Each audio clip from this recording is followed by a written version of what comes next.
अस्सलामुअलैकुम। Last time આપણે જોયું હતું પ્રક્રિયાના વિવિધ ક્રમો વિશે, બરાબર, અને વેગ અભિવ્યક્તિ કેવી રીતે કરવાની એના વિશે આપણે જોયું હતું. આગળનો ટોપિક છે પ્રક્રિયાની આણ્વિકતા. તો સૌથી પહેલા આની ડેફિનેશન જોઈશું કે પ્રક્રિયાની આણ્વિકતા કોને કહેવામાં આવે છે. તો કોઈ પણ રાસાયણિક પ્રક્રિયા હોય, બરાબર, કોઈ પણ રાસાયણિક પ્રક્રિયા, પરંતુ કેવી પ્રક્રિયા? પ્રાથમિક પ્રક્રિયા, બરાબર.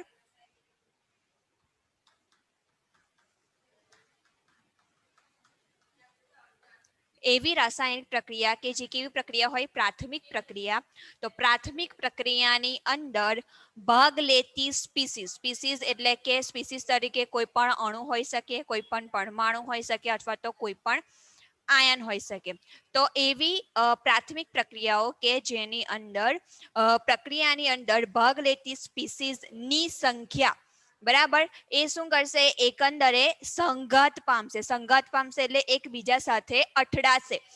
અને કેવી રીતે અથડાય? એ અથડામણ એવી હોવી જોઈએ કે જેના અંતે આપણે જે નિપજ જોઈએ છે એ નિપજ મળી શકે.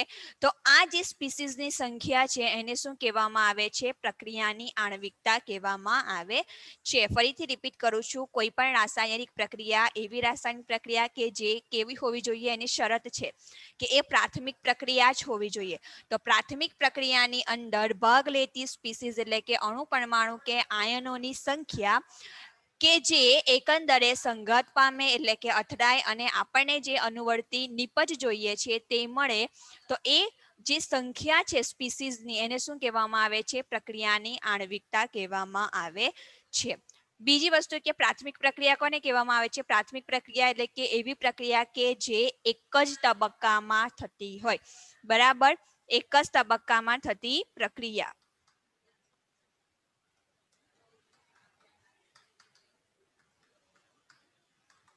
કેટલીક પ્રક્રિયાઓ એવી હોય છે, આપણે લાસ્ટ ટાઈમ પણ ચર્ચા કરેલી કે કેટલીક પ્રક્રિયાઓ એવી હોય છે કે જે જટિલ હોય છે. જટિલ એટલે કે એક કરતા વધારે તબક્કામાં થતી હોય છે, બરાબર.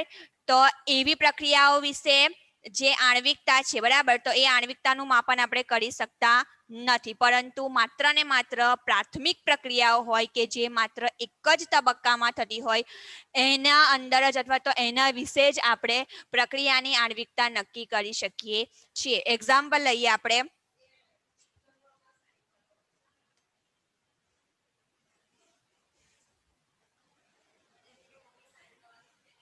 દાખલા તરીકે એક પ્રક્રિયા છે A+B ઇટ ગીવ્સ C, બરાબર છે. હવે અહીંયા શું થશે?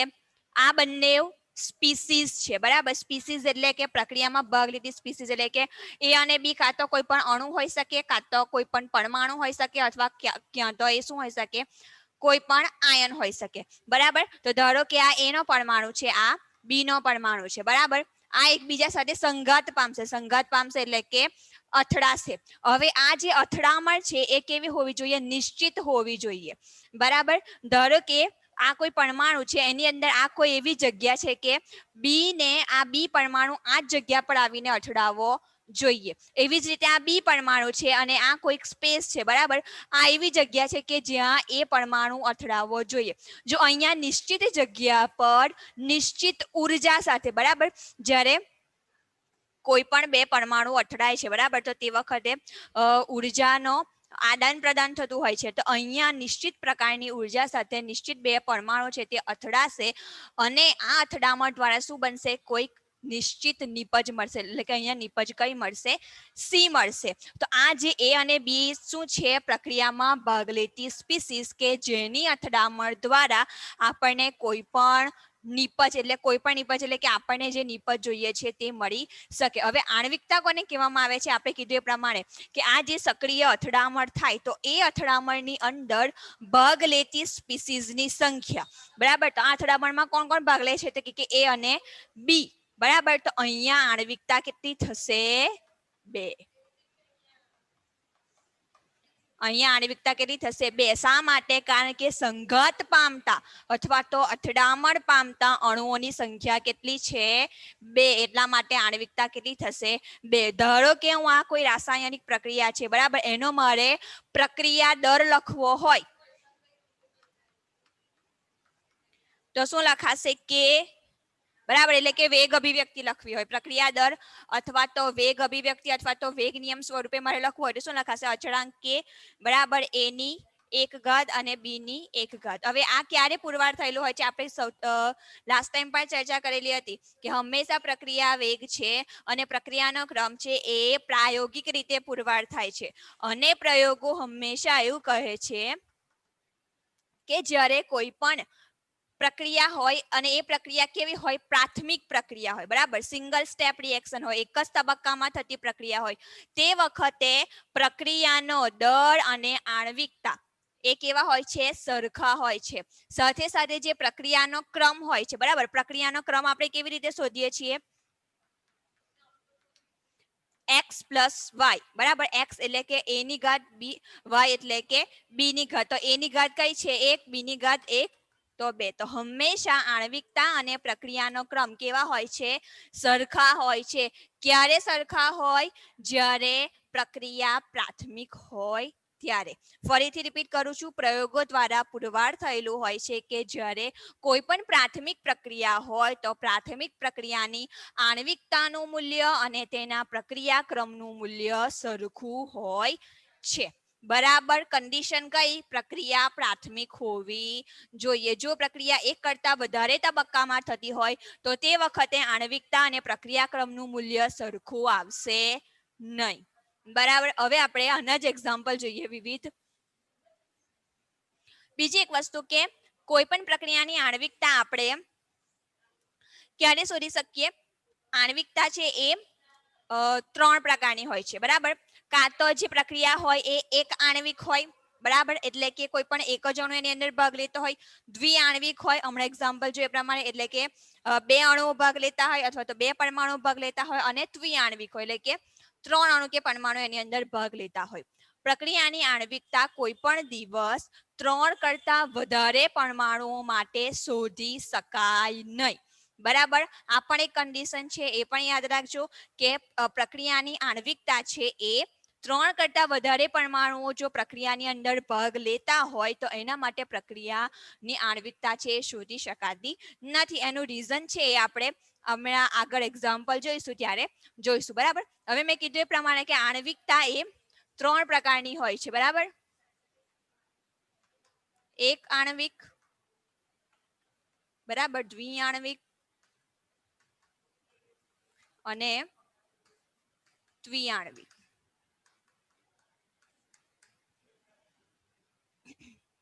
બરાબર, એક્ઝામ્પલ લઈએ સૌથી પહેલું એક આણ્વિકનું. તો એક આણ્વિક જે પ્રક્રિયા છે એનું એક્ઝામ્પલ છે એમોનિયમ નાઇટ્રેટનું વિઘટન, બરાબર. એમોનિયમ નાઇટ્રેટનું વિઘટન. એમોનિયમ નાઇટ્રેટનો ફોર્મ્યુલા છે અથવા તો અણુસૂત્ર છે NH4NO2.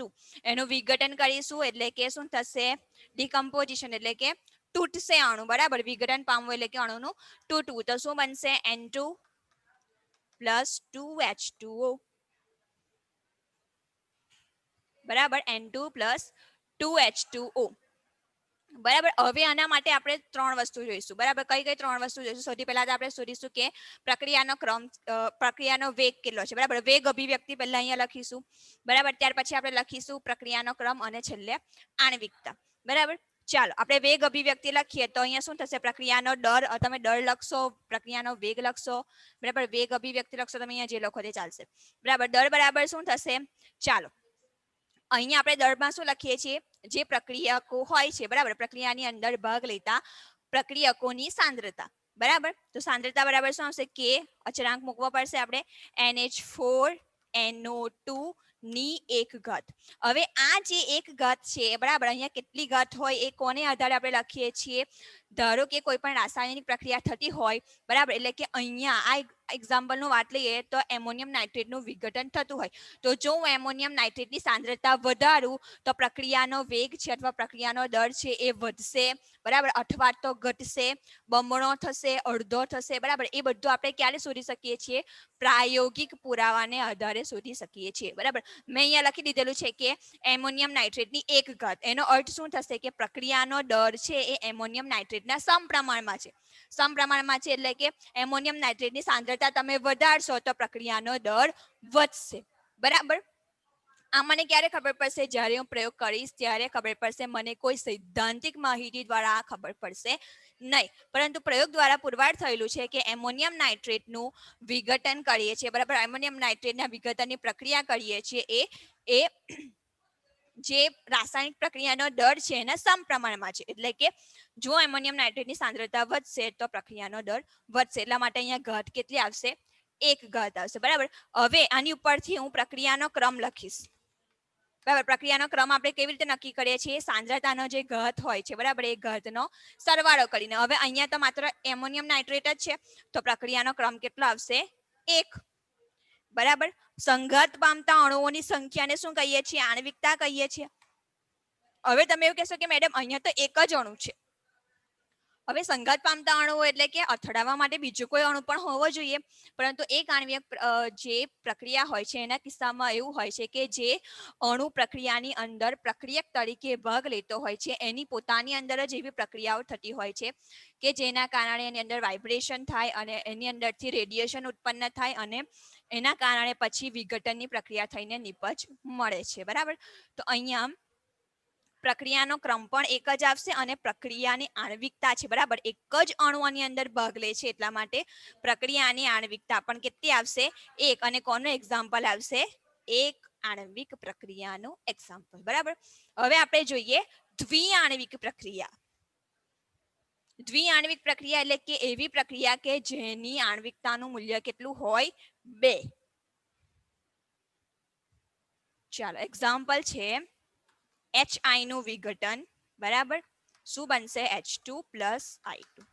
સિંગલ સ્ટેપ રિએક્શન છે એટલે કે પ્રાથમિક પ્રક્રિયા છે, બરાબર. આના માટે પ્રક્રિયાનો દર લખવો હશે તો શું લખાશે? KHI². હંમેશા યાદ રાખવું, જ્યારે કોઈ પણ પ્રક્રિયા હોય એ પ્રાથમિક પ્રક્રિયા હોય, બરાબર. પ્રાથમિક પ્રક્રિયાનો જો તમે દર લખો તો તે વખતે આગળ જે તત્વયોગમિતીય અચળાંક હોય એ તત્વયોગમિતીય અચળાંકને તમે ઘાત સ્વરૂપે લખી શકો છો, બરાબર. કન્ડિશન છે મેં પહેલા જ કીધું એ પ્રમાણે કે પ્રક્રિયા પ્રાથમિક હોવી જોઈએ. જો પ્રક્રિયા પ્રાથમિક ના હોય તો તમે તત્વયોગમિતીય અચળાંકને ઘાતના સ્વરૂપે લખી શકતા નથી, બરાબર. અને પ્રયોગો દ્વારા પુરવાર થયેલું છે, બરાબર. તો એ રીતે આપણે પ્રક્રિયાનો દર આ રીતે લખી શકીએ છીએ, બરાબર. હવે આપણે લખીએ કે પ્રક્રિયાનો ક્રમ, બરાબર. પ્રક્રિયાનો ક્રમ આપણે કેવી રીતે લખીએ છીએ? પ્રક્રિયાનો ની જે વેગ અભિવ્યક્તિ હોય, બરાબર, એની અંદર સાંદ્રતાના ઘાતનો સરવાળો. હવે અહીંયા તો માત્ર એક જ અણુ છે, એક અણુ છે એટલે કે સોરી 2 અણુઓ છે. અહીંયા 2HI લખીએ એટલે શું થશે? 2 અણુ થશે, બરાબર. તો 2 અણુ પરસ્પર સંઘાત કરશે. હવે અહીંયા ઘાત કેટલી છે? 2. તો પ્રક્રિયાનો ક્રમ કેટલો આવશે? 2, બરાબર. આણ્વિકતા લખીએ.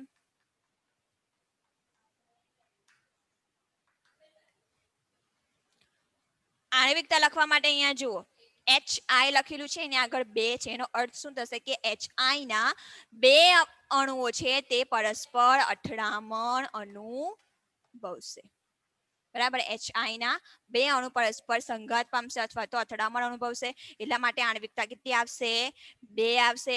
પ્રક્રિયાનો ક્રમ પણ એટલો, પ્રક્રિયાની આણ્વિકતા પણ એટલી, બરાબર. પ્રક્રિયાનો ક્રમ અને પ્રક્રિયાના આણ્વિકતાનું મૂલ્ય કેવું આવશે? સરખું આવશે. કોના માટે? પ્રાથમિક પ્રક્રિયાઓ માટે. અને આ એક્ઝામ્પલ કોનું છે? દ્વિઆણ્વિક પ્રક્રિયા, બરાબર. આણ્વિકતા 2 છે એટલા માટે. હવે થર્ડ એક્ઝામ્પલ લઈએ, દ્વિઆણ્વિક પ્રક્રિયા.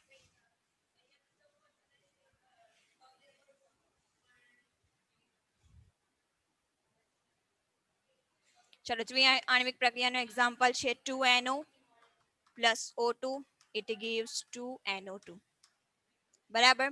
સૌથી પહેલા પ્રક્રિયાનો દર લખીશું. શું આવશે? NO નો સ્ક્વેર, બરાબર, અને O2 ની 1 ઘાત. મેં પહેલા કીધું કે પ્રાથમિક પ્રક્રિયાઓ માટે આપણે પ્રક્રિયાનો દર લખતી વખતે અથવા તો વેગ અભિવ્યક્તિ લખતી વખતે જે તત્વયોગમિતીય અચળાંક હોય એને ઘાત સ્વરૂપે લખી શકીએ છીએ. શા માટે? પ્રાયોગિક રીતે પુરવાર થયેલું છે એટલા માટે, બરાબર. તો દર લખી દીધો આપણે, ઘાત હતી સોરી તત્વયોગમિતીય અચળાંક હતો એને ઘાત સ્વરૂપે લખી દીધો. હવે લખવાનું છે પ્રક્રિયાનો ક્રમ. પ્રક્રિયાનો ક્રમ કેવી રીતે લખીએ છીએ? X + Y એટલે કે જે સાંદ્રતાની જે ઘાત હોય એનો સરવાળો કરવાનો. તો કેટલો થશે? 2 + 1 3. પ્રક્રિયાનો ક્રમ કેટલો થશે? 3. હવે લખવાનું અથવા તો શોધવાનું આણ્વિકતા, બરાબર. આણ્વિકતા એટલે કેટલા અણુઓ રાસાયણિક પ્રક્રિયામાં ભાગ લે છે અને પરસ્પર સંઘાત કરે છે, બરાબર. NO ના 2 અણુઓ છે અને O2 નો 1 અણુ છે, બરાબર. NO ની આગળ 2 લખેલા છે, અર્થાત NO ના 2 અણુ અને O2 નો 1 અણુ. ધારો કે આ એક NO નો અણુ છે, બીજો આ NO નો અણુ છે અને ત્રીજો આ O2 નો અણુ છે. આ શું કરશે? પરસ્પર સંગત પામશે, બરાબર. એકબીજા સાથે અથડાશે અને આપણે નિપજ કઈ આપશે? 2NO2. તો અહીંયા 3 અણુ છે, માટે પ્રક્રિયાની આણ્વિકતા કેટલી થશે? 3, અને તેને શું કહેવામાં આવશે? દ્વિઆણ્વિક પ્રક્રિયા, બરાબર. એકદમ ઈઝી છે. પ્રક્રિયાનો ક્રમ પણ 3 અને પ્રક્રિયાની આણ્વિકતા પણ 3, બરાબર. 90% રિએક્શન એવી હોય છે, ધ્યાનથી સાંભળજો, 90% રિએક્શન એવી હોય છે કે જેની અંદર પ્રક્રિયાની આણ્વિકતા અને પ્રક્રિયાનો ક્રમ સરખો હોય છે, બરાબર. પ્રક્રિયાની આણ્વિકતા અને પ્રક્રિયાનો ક્રમ સરખો હોય છે. આપણે 3 એક્ઝામ્પલ લીધા, બરાબર. એમોનિયમ નાઇટ્રેટનું વિઘટન લીધું, હાઇડ્રોજન આયોડાઇડનું વિઘટન લીધું અને છેલ્લે શું લીધું? નાઇટ્રોજન ઓક્સાઇડ અને O2 વચ્ચેની પ્રક્રિયા, બરાબર. 3 એક આણ્વિક, દ્વિઆણ્વિક અને ત્રિઆણ્વિક પ્રક્રિયાના એક્ઝામ્પલમાં આપણે જોયું કે જેટલો પ્રક્રિયાનો ક્રમ હોય એટલો જ પ્રક્રિયાની આણ્વિકતા હોય, બરાબર. એક આણ્વિક પ્રક્રિયા હોય તો એનો પ્રક્રિયાનો ક્રમ પણ 1 જ હોય. દ્વિઆણ્વિક પ્રક્રિયામાં પ્રક્રિયાનો ક્રમ 2 હોય તો આણ્વિકતા પણ 2 જ હોય. દ્વિઆણ્વિક પ્રક્રિયાની અંદર પ્રક્રિયાનો ક્રમ 3 હોય અને આણ્વિકતા પણ 3 હોય. એટલે 90% રિએક્શન એવી હોય છે કે જેની અંદર પ્રક્રિયાનો ક્રમ અને આણ્વિકતા સરખી હોય છે. 10% રિએક્શન એવી હોય છે કે જેની અંદર પ્રક્રિયાનો ક્રમ અને પ્રક્રિયાની આણ્વિકતા સરખી હોતી નથી. બુકની અંદર એક્ઝામ્પલ નથી આપ્યું, પરંતુ તમારી સમજ માટે કહું છું, બરાબર. કેવી પ્રક્રિયાઓ હોય છે? દાખલા તરીકે કોઈ પ્રક્રિયા થતી હોય અને અમુક પ્રક્રિયાઓ એવી હોય છે કે જેની અંદર દ્રાવકની હાજરી હોવી જરૂરી છે, બરાબર. દ્રાવક તરીકે મોસ્ટ ઓફ આપણે પાણીનો યુઝ કરીએ છીએ, બરાબર. તો ધારો કે કોઈ એક પ્રક્રિયા છે કે A + B it gives C + D, બરાબર. હવે ધારો કે અહીંયા જે B પરમાણુ છે, બરાબર, એ દ્રાવક તરીકે વર્તતો હોય, દાખલા તરીકે પાણી તરીકે વર્તતો હોય, બરાબર. અને આ એ છે કોઈ પણ પ્રક્રિયક હોય. હવે આપણને ખબર છે કે દ્રાવક જે હોય, બરાબર, એક્ઝામ્પલ તરીકે પાણી હોય, એની માત્રા વધારે હોય. શા માટે? કારણ કે દ્રાવકની અંદર જ બધી પ્રક્રિયાઓ થતી હોય છે. તો તેવા વખતે દ્રાવકની જે સાંદ્રતા છે એ સાંદ્રતાને અચળ ગણવામાં આવે છે, બરાબર. તો અહીંયા ધારો કે હું અહીંયા એકને A લખું અને એકને B લખું, તો અહીંયા જો ધારો કે પ્રક્રિયાનો દર આવી રીતે લખું કે A અને B, બરાબર. હવે આ જે B છે એ દ્રાવક તરીકે વર્તે છે, બરાબર. એટલે આને અચળ તરીકે સ્વીકારવામાં આવે છે. એટલે પ્રક્રિયાનો દર માત્ર ને માત્ર પ્રક્રિયક A ની ઉપર આધાર રાખશે, પ્રક્રિયક B ની ઉપર નહીં, બરાબર. તો અહીંયા પ્રક્રિયાનો ક્રમ પણ કેટલો થશે? 1, બરાબર. માત્ર A ની ઉપર આધાર રાખે છે એટલા માટે. પરંતુ આણ્વિકતા કેટલી થશે? 2. શા માટે? ભલે પાણીનો અણુ છે એની માત્રા વધારે છે, પરંતુ આટલા બધા અણુઓની અંદર કોઈ 1 કે 2 અણુઓ તો એવા હશે જ કે જે એની સાથે પ્રક્રિયા કરતા હશે, બરાબર. એટલા માટે અહીંયા આણ્વિકતા તો 2 આવશે, પરંતુ પ્રક્રિયાનો ક્રમ કેટલો આવશે? 1, બરાબર. હવે આપણે આગળ વધીએ. જટિલ પ્રક્રિયાઓ માટે આપણે કીધું એ પ્રમાણે કે જો પ્રાથમિક પ્રક્રિયાઓ હોય, એટલે કે સિંગલ સ્ટેપ રિએક્શન હોય, એક જ તબક્કામાં પ્રક્રિયા પૂર્ણ થતી હોય, તો એના માટે આપણે આણ્વિકતાનું મૂલ્ય શોધી શકીએ છીએ. પરંતુ જટિલ પ્રક્રિયાઓ એટલે કે એક કરતાં વધારે તબક્કામાં થતી પ્રક્રિયાઓ વિશે આપણે આણ્વિકતાનું મૂલ્ય શોધી શકતા નથી. બીજી વસ્તુ કે વધારેમાં વધારે 3 અણુઓ જો પ્રક્રિયામાં ભાગ લેતા હોય, બરાબર, તો તે વખતે આપણે આણ્વિકતાનું મૂલ્ય શોધી શકીએ છીએ. પરંતુ જો 3 કરતાં વધારે પરમાણુઓ પ્રક્રિયાની અંદર ભાગ લેતા હોય તો તે વખતે આપણે આણ્વિકતાનું મૂલ્ય શોધી શકતા નથી. આપણી બુકની અંદર એક્ઝામ્પલ આપેલું છે, એ એક્ઝામ્પલ વિશે આપણે ચર્ચા કરીએ.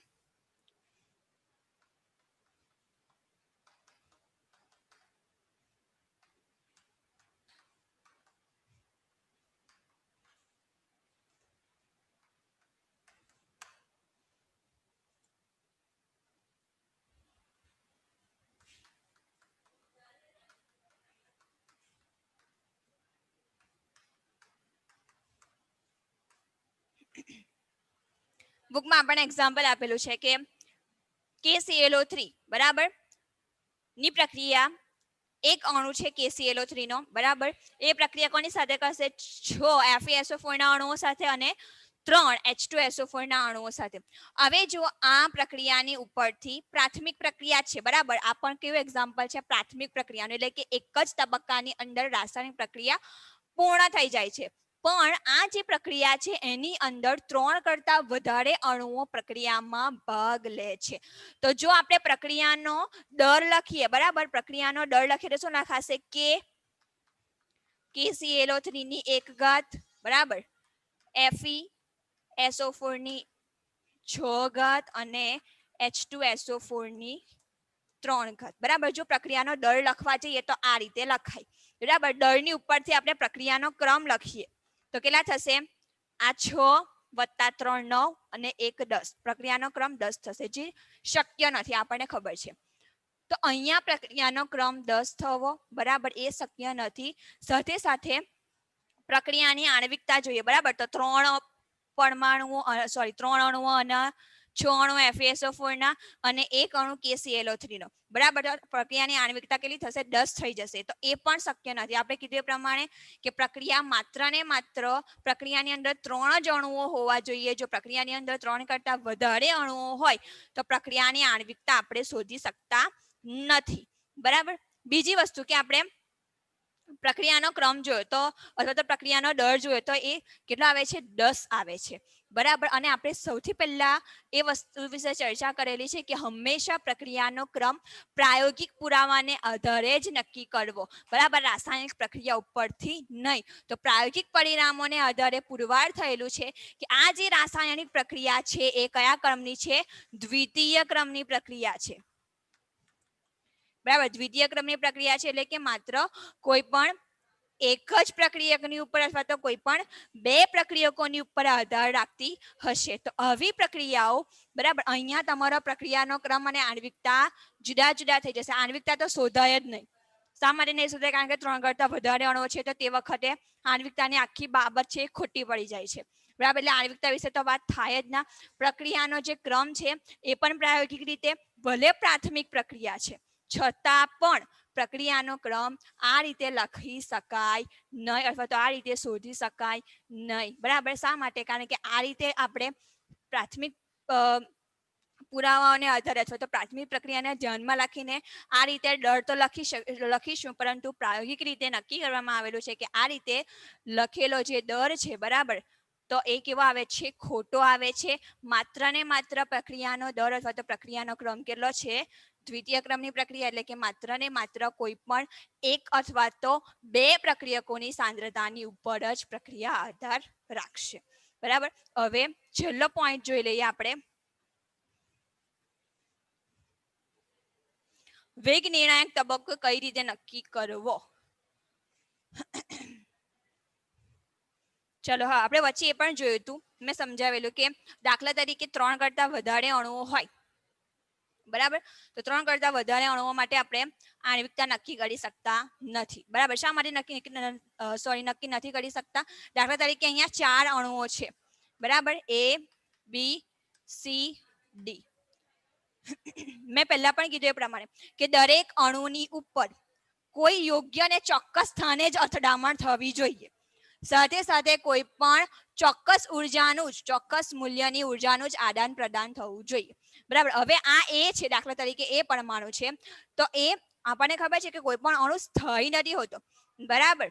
કોઈ પણ અણુ છે એ સ્થાયી હોતો નથી, અને અંદર શું હોય છે? ઇલેક્ટ્રોન, પ્રોટોન, ન્યુટ્રોન હોય છે, એનું પરિભ્રમણ ચાલુ હોય છે, બરાબર. તો આ જે અણુ છે એ પણ કેવો હોય છે? રોટેટ થતો હોય છે. તો ધારો કે એ પરમાણુ છે એવું કહેશે કે મારે અહીંયા જ B પરમાણુ અથડાવવો જોઈએ, અહીંયા C પરમાણુ અથડાવવો જોઈએ અને અહીંયા D પરમાણુ અથડાવવો જોઈએ, બરાબર. એવી રીતે B પણ કન્ડિશન મૂકશે જુદી જુદી 3, C પણ જુદી જુદી 3 કન્ડિશન મૂકશે, D પણ એવું કહેશે કે અહીંયા A અથડાવવો જોઈએ, અહીંયા B અથડાવવો જોઈએ, અહીંયા C અથડાવવો જોઈએ. હવે અથડામણ એવું નથી હોતું કે દાખલા તરીકે કોઈ એક વખત અણુ અથડાઈ ગયા અને નિપજ બની ગઈ, બરાબર. કેટલાય વખત અથડામણ થતી હોય છે અને એની અંદર જ્યારે ચોક્કસ અથડામણ થાય ત્યારે ને ત્યારે નિપજ બને. હવે ધારો કે 2 અણુઓ વિશે વાત કરીએ તો એ ગોલ ગોલ ફરીને ગમે ત્યારે તો અથડાયા જ જશે યોગ્ય સ્થાને, બરાબર, અને નિપજ મળી જશે. પરંતુ અહીંયા 4 અણુઓ છે, બરાબર. 4 અણુઓ માટે દાખલા તરીકે અહીંયા B છે, બરાબર. તો A ની સાથે અહીંયા કમ્પ્લીટ સ્થાન પર અથડાઈ ગયો, D ની સાથે પણ કમ્પ્લીટ ચોક્કસ સ્થાને અથડાઈ ગયો, પણ સીએ યોગ્ય જગ્યાએ અથડામણ ના કરી તો નિપજ મળશે નહીં. અને આ જ વસ્તુ દરેક અણુઓના કિસ્સામાં થતી હોય છે.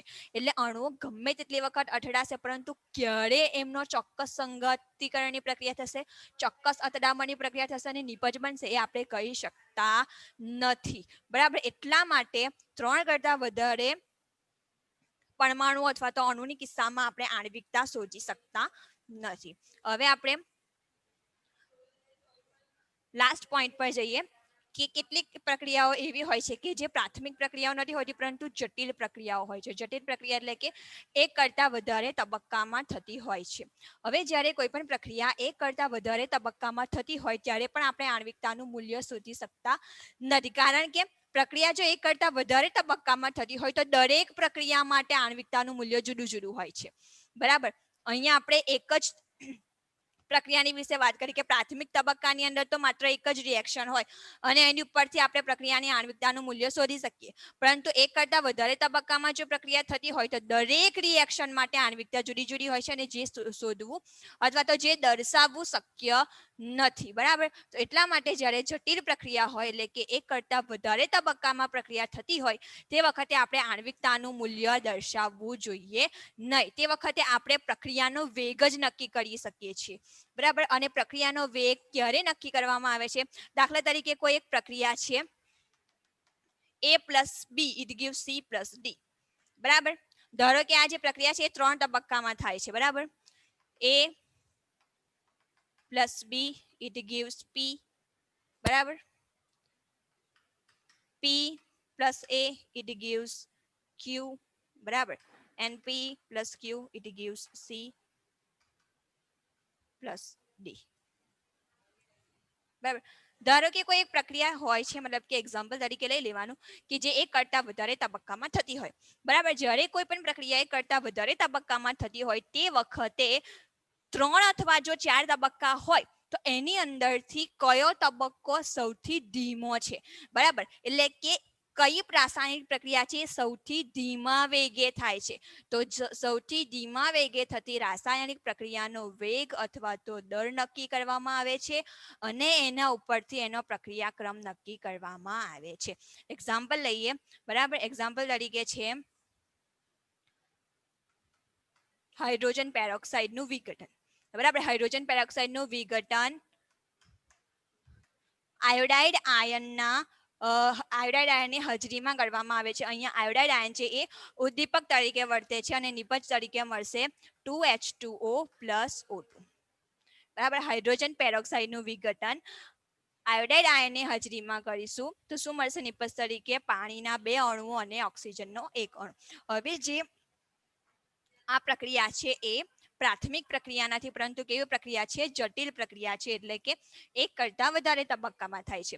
બરાબર. તો આપણે એને તબક્કા લખીશું. તો સૌથી પહેલો તબક્કો કયો છે કે H2O2 ને અહીંયા 2 અણુઓ છે. બરાબર. એમાંથી એક અણુ સાથે સૌથી પહેલા પ્રક્રિયા થશે કોની? I- બરાબર. અને નિપજ તરીકે આપણને શું મળશે? H2O + IO-. બરાબર. અહીંયા ઓક્સિજનનો 1 અણુ છૂટા પડે છે. આયોડાઇડ આયનના 1 અણુ સાથે જોડાય છે. બરાબર. હવે ફરીથી આ જે IO- આયન બને છે એ H2O2 નો 1 અણુ વપરાયો, 1 અણુ હજુ બાકી છે. તો H2O2 ના બીજા અણુ સાથે પ્રક્રિયા કરશે અને બનાવશે H2O + O2 + I-. બરાબર. અને અંદરથી એક ઓક્સિજન છૂટો પડી જશે. બરાબર. IO- આયનની સાથે રહેલો ઓક્સિજન પર છૂટો પડી જશે. પરસ્પર બંને ઓક્સિજન જોડાઈ જશે અને શું બનાવશે? O2 બનાવશે. અને I- આયન તરીકે આપણે જે ઉદ્દીપક વાપરેલો છે એ પ્રક્રિયાને અંતે ફરીથી આપણને પાછો મળશે.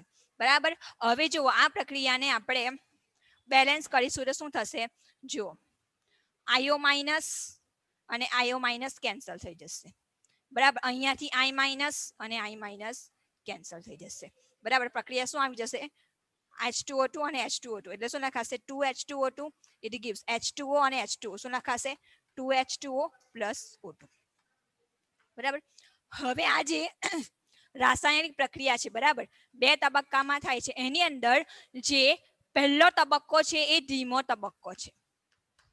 બરાબર, પહેલો તબક્કો છે કેવો છે, ધીમો તબક્કો છે, અને આ પ્રથમ તબક્કો ધીમો તબક્કો હોવાને કારણે જ આને શું કહેવામાં આવે છે, વેગ નિર્ણાયક તબક્કો. વેગ નિર્ણાયક તબક્કો એટલે કે એ જે રાસાયણિક પ્રક્રિયા છે અથવા તો એ જે તબક્કો છે એનો જ પ્રક્રિયાનો દર નક્કી કરવામાં આવે છે, અને એનો દર નક્કી કર્યા પછી પ્રક્રિયાનો ક્રમ નક્કી કરવામાં આવે છે. હવે જ્યારે આ જે બે તબક્કામાં થતી પ્રક્રિયા છે, બરાબર, એનો પ્રથમ તબક્કાને ધીમો તબક્કો તરીકે સ્વીકાર્યો, તો આનો પ્રક્રિયાનો દર કેવી રીતે લખાશે, કે H2O2 I-,